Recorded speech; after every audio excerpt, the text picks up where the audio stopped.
57. Quarantine Cocktail Show 57. Sunday, Mother's Day. Happy Mother's Day to every mom out there. You know, before we even start this, last night, I have to share a quick story. Because it's about how awesome of a mom this one is back here. Put your hand out, at least wave. And in many, many ways, she's amazing. But last night, we got iced. It was embarrassing for many reasons. So we went out, and on the porch were two Smirnoff ices, I don't know, crap in a bottle, and and Shelby said, we've been iced, and I didn't know we had to do this, but we had to chug them. And if you don't know this already, Shelby is a much better chugger of the beverages alcohol contained than I am. I don't know why people keep getting shocked and surprised over this. So anyway, that's that. Now back to Mother's Day. So put up the hint, peach, and I know everyone's like, oh my gosh, it's peach crown. It's peach crown. It is not peach crown. I'm sorry. That is not what my mom is probably going to drink on Mother's Day. So this is a celebratory drink for moms out there, and it is the Bellini, quarantine style. Everybody forgets about this drink, and I'm going to remind everybody what it is. So, into the Quarantine Blue Monkey Cantina. Quarantina, oh my gosh. What day is it today? It's Sunday. Day 57. Here we are. All right. So this is a fun one. So I was trying to think of a nice celebratory drink, you know, to cheers, to toast moms. And honestly, I thought, at first I was like, I'm going to make my mom's favorite cocktail. The problem is I don't know how to make wine in a box. So I had to go with the next thing, which would be champagne. That's celebratory. Something a little different. So we're going Bellini. Now, people, there's a good story here. So first of all, we got to go back 1931. We're going to Harry's Bar. Now, I got to clear something up because we've talked about Harry's Bar before. The problem is what we've talked about before was Harry's Bar, Harry's New York Bar in Paris, right? Now, here's the problem. That's where the Bloody Mary was, and we've talked about Ernest Hemingway. This is a different Harry's Bar. This is Harry's Bar, Venice. Yeah, just to complicate it, 31. Harry's Bar, New York was actually earlier, 28. Yes, there's a fight over who was first and all that. And yes, they're owned by different people now. It's a crazy long story. That's not why we're here. But we're here for Venice. Side note, there's also a Harry's Bar in Florence. We're not going there today. But Harry's Bar and Venice, we've actually been there once already because they invented the sidecar. So let's talk about Harry's Bar. So 1931, Giuseppe Cipriani. Yeah, that's right. Yeah, Cipriani. Giuseppe. He builds this list. He puts up Harry's Bar. Now, why would Giuseppe call it Harry's Bar? Quick little side story. So, Harry Pickering was a friend of his, and at one point, Giuseppe loaned him 10,000 lira, and basically figured he'd never see that money again. Well, lo and behold, a few months later, Harry comes back, not only with the 10,000 he owes him, back another 40,000 lira as a thank you for trusting him with his money, and with that says, I want to open a bar with you. So Giuseppe opens this bar and names it after his now friend who just gave him all the money to open it, Harry. All right, now you know. So here's what you need to know about Giuseppe. Giuseppe, all Italian, he loves peaches, and he is working on trying to create this perfect peach drink. And he messed around with all these different versions and finally came up with what he found was the perfect ratio of Prosecco and peach puree. And it's 2-to-1, easy drink. We're going to make it in a second. Now, why is it called the Bellini? Well, the peaches he used were actually a pink flesh peach. And when he mixed it, it had this pink hue to it, which reminded Giuseppe of artist Bellini's paintings, and in many of Bellini's paintings, the artist now, he would, the religious figures, they would be cloaked in pink garments. And that's what it reminded him of, and by gosh, by golly, by God, that's why he named it the Bellini.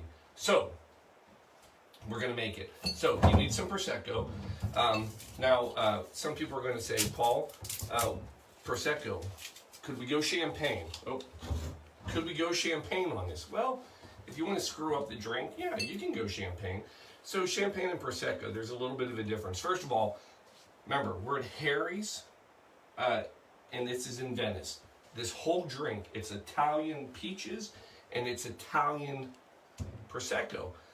Champagne, we know, is French. It comes from Champagne Valley, and it's typically made with grapes that are either Pinot Noir or Chardonnay.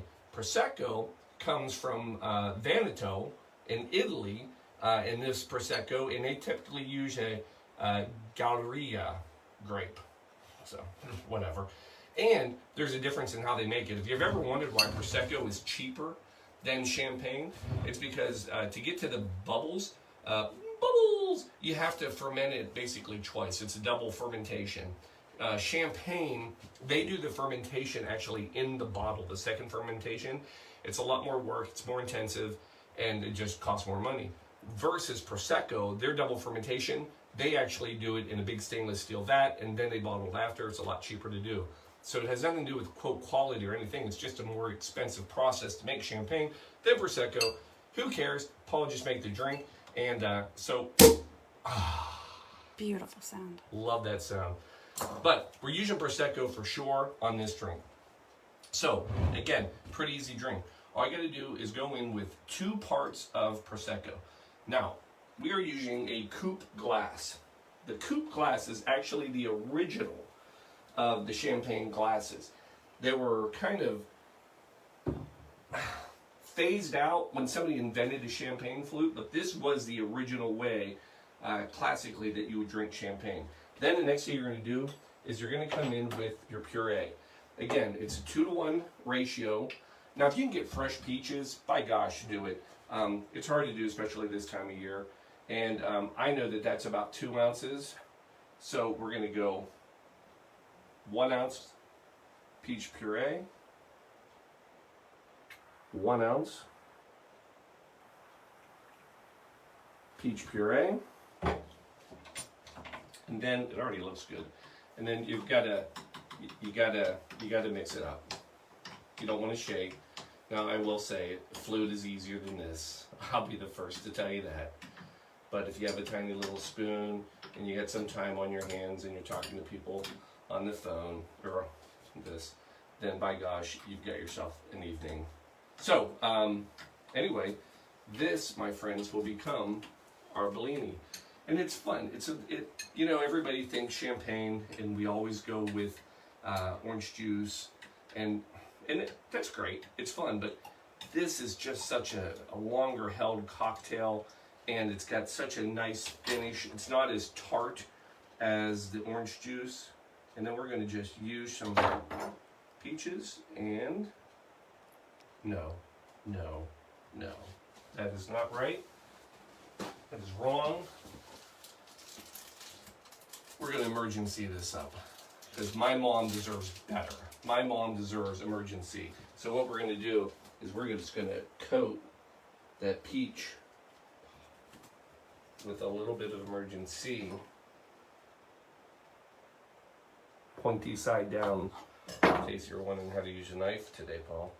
And then, now, we're going to go back in, and we're going to place those in. Perfect. That, my friends, is a perfect Bellini. Perfect for Mom to celebrate her day.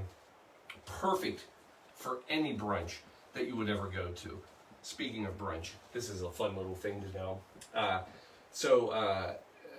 Brunch, there's a few different things that people believe how brunches came about. Some people think it was a Catholic tradition, and the reason is because you would fast before you would be able to receive Mass, and then after the fasting, then they would have a feast, so it would be a little bit later, and that was a brunch.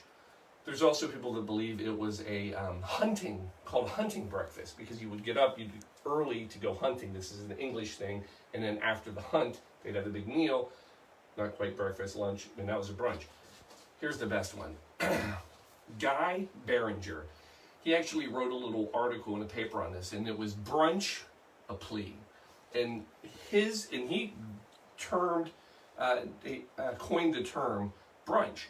And here's what he said. He said the brunch is actually just a natural phenomenon, and it comes on Sunday because on Saturdays it's an alcohol party, infested night.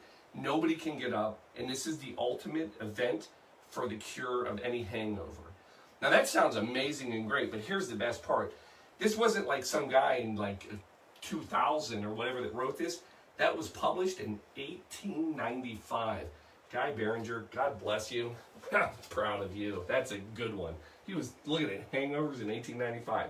So there's our Bellini for Mom. If you ever get to Venice, you may want to check out Harry's. It's on my list. Although Anthony Bourdain, who was there and talked about it, said that if you go to any of the Harry's, again, there's 3 of them, the food is okay, the Bellinis are decent, just a effing lot of money to buy anything in any one of those. So, a little overpriced. Let's see how ours holds up. It's perfect. It's not too sweet, not too tart. Great little drink. It's for all the moms out there. So to all the moms, happy Mother's Day. To everybody that acts like a mom, happy Mother's Day. Mom, sorry I don't have box in a line or wine in a box for you, but we'll have this for you tonight. Love everybody out there. Again, if you haven't heard the news, we're winding down. So this is an official last Sunday episode, but we'll be here on Monday. I got something to share, so tune in tomorrow. Stick around the rest of the evening. Chat with us. See you tomorrow, 7:30. Another quarantine cocktail show. Love you.